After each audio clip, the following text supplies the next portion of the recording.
Malik Willis? You traded for Malik Willis? Excuse me, one moment.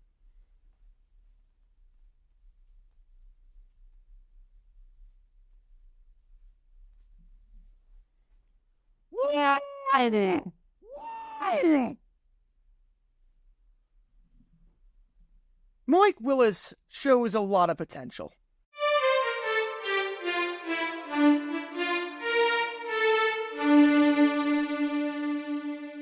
Welcome everybody to JG9 News, where we talk all things NFL all the time. I'm Jared Gary, representing the 904 from the 602, and today we are talking about the trade that happened yesterday between these two teams behind me right here, the Tennessee Titans and the Green Bay Packers, where the Titans are trading away their quarterback, their third-year man out of liberty, Malik Willis, to the Green Bay Packers in exchange for a 7th-round pick at the 2025 NFL Draft. Now, obviously, this move makes a lot of sense for Tennessee because Malik Willis was absolutely terrible there. The quarterback 3 ruling that came out just yesterday about the roster sizes made Willis absolutely expendable. Remember that Malik Willis was not part of the coaching staff that drafted him. The GM that drafted him was John Robinson. That was his final draft in Tennessee. He is no longer there. And with the NFLPA rule change regarding the third quarterback, it was supposed to be going into the season that you could just promote a quarterback from the practice squad to the active roster for game day. So it'd be 53 plus 1. But with the rule change, making it so that you have to be on the 53-man roster, you need to carry 3 quarterbacks on the 53. It's not 53 plus 1. It's just a strict 53. It meant that it was very unlikely that Malik Willis was going to be on the roster. You got Will Levis as your 1. You got Mason Rudolph in free agency from the Pittsburgh Steelers. He's your number 2. So Malik Willis, no point in him being there in Tennessee, so you might as well get something out of him. Having said that, though, this trade doesn't seem to make a lot of sense for the Green Bay Packers, even though I completely get what they're trying to do. Remember back in March at the NFL Combine when Gutekunst, the GM of the Packers, said that he thought Sean Clifford was a starting quarterback and that if it wasn't for Jordan Love, he'd be starting on a lot of teams in football? Yeah, so much for that. So much for that, because Sean Clifford has shown absolutely nothing, and he looks like he is going to be the odd man out. If he wasn't already, he is absolutely going to be after this move. Sean Clifford looked absolutely awful in the preseason. His final stats over the preseason, 22 for 40, 55% completion percentage. He had awful accuracy, awful pocket presence. There was that Bronco game in week 2 where no one really played well, but he in particular looked awful. He threw a pick in that game. He had a passer rating of 30.4, which is worse if he did nothing but spike the ball into the ground on every single play. It was very clear that Sean Clifford cannot go into the season as the backup behind Jordan Love. It's very clear that they needed to have a better backup quarterback than Sean Clifford. They did draft Michael Pratt out of Tulane in round 7. He's not ready to be QB2. You can probably stash him on the practice squad. If you keep 3 quarterbacks, that's fine, but he will be QB3. The move makes sense in that regard. You needed to upgrade at backup. On the other hand, even though I like the idea of trying to upgrade at backup quarterback, the execution is absolutely terrible. Because guess what? You still need to upgrade a backup quarterback because Malik Willis is an anti-quarterback. Malik Willis cannot throw the football. I've seen what Malik Willis can do. I saw it in college. I saw it his 2 years with the Titans. He cannot throw the ball.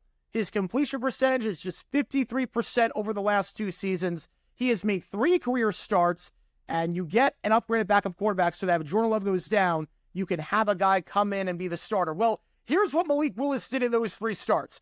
25 for 49, so you're looking at about a 50% completion percentage, 234 yards, 0 touchdown passes, 3 interceptions, 10 sacks, 185 net passing yards if we count the sack yardage. And this isn't over 1 game. This is over 3 starts. That means that Malik Willis, in his 3 starts in his NFL career, had an average of 61 net passing yards per start. In the year of our Lord 2024, it should not be possible to be that bad. His passer rating across those starts is a 39, which is worse than if nothing but spike the ball into the ground every single play. Yes, I used that line twice in this video. No, I do not care. He has some of the worst pocket presence ever. You thought Sam Darnold saw a ghost? Malik Willis is like that on steroids. He sees a whole haunted house. You gave him a draft pick for a guy who can't play? Why? You didn't even need to do that. The Titans are probably going to cut him anyways. We're going to keep 3 quarterbacks, especially with that QB3 rule getting shot down. And you can do better than Malik Willis as your backup quarterback. You went from having the worst backup quarterback in football in Sean Clifford to still having, arguably, the worst backup quarterback in football in Malik Willis. There are going to be tons of quarterbacks available with that QB3 rule getting shot down. As of this video getting released, there might be some that are already available if you're watching right now. C.J. Beathard, he was probably going to be out in Jacksonville. He's an upgrade over Malik Willis. Tyler Huntley, probably going to be out in Cleveland. He's an upgrade. Bailey Zappe's going to be out in New England. He's an upgrade. None of these guys are good. No one's pretending otherwise. You still are having an issue where you still don't have a great backup quarterback. You still have a backup quarterback that's outside the top 50. But I'm taking all those guys over Malik Willis. I can tell you that much. You could get the guy that beat out Willis in Tennessee in Ryan Tannehill. He's just sitting on the couch right now. You get him. And look, I am not advocating for this at all because the man sucks. But Tim Boyle is going to be available for free because the Texans aren't keeping him. If they keep 3 quarterbacks, it's clearly Stroud, Mills, and Keenum. They're not keeping Boyle. At least Boyle knows the offense, and at least he wouldn't cost you a draft pick. I'm not advocating for it all. I'm not advocating for any of those guys at all. But they're better or at least equal to Malik Willis, and they're not going to cost you a draft pick in the process. And it would be different if this was a conditional pick. Believe me, if this was a conditional draft pick where Willis has to play X amount of snaps in order to give up the draft pick, then okay, I'm not going to complain too much about that, relatively speaking. But an actual set-in-stone draft pick, a 7th-round pick, yes, it is the lowest pick possible, but an actual 7th-round pick, no matter what, is awful, especially because you have no idea how up to speed he's going to be on the offense, which is a massive problem when you play in Brazil in 9 days and you're flying out on September 3rd. You're flying out in less than a week. You have to know that your roster is set in stone. The 53 guys you take to Brazil are going to be there when the flight happens on Tuesday. It's not going to be a decision that you make on Friday because obviously you're going to have to leave some guys behind. And Willis has less than a week to learn the offense, and you might have to carry 3 quarterbacks on the 53 if Willis doesn't know the system, thereby defeating the entire purpose of this move in the process. It just doesn't make sense to get Malik Willis. I don't know what the Packers saw in Malik Willis over the last 2 seasons plus this preseason. I don't know what they saw in his development. I don't know what they saw in terms of his ability to throw the football that make people think that he can be a QB2 in this league. I mean, he can run. We know that. He has mobility, but he has no pocket presence whatsoever. He can't throw the football. He's not accurate. He makes a ton of mistakes. He takes way more sacks than he should at that level. Malik Willis is just not a good quarterback, and to give a draft pick to get him when you can get guys that are equal to or better than him if you want to upgrade a backup, which is the right move to upgrade a backup, but you could do that in a better way than getting Malik Willis without having to give up a draft pick to do so.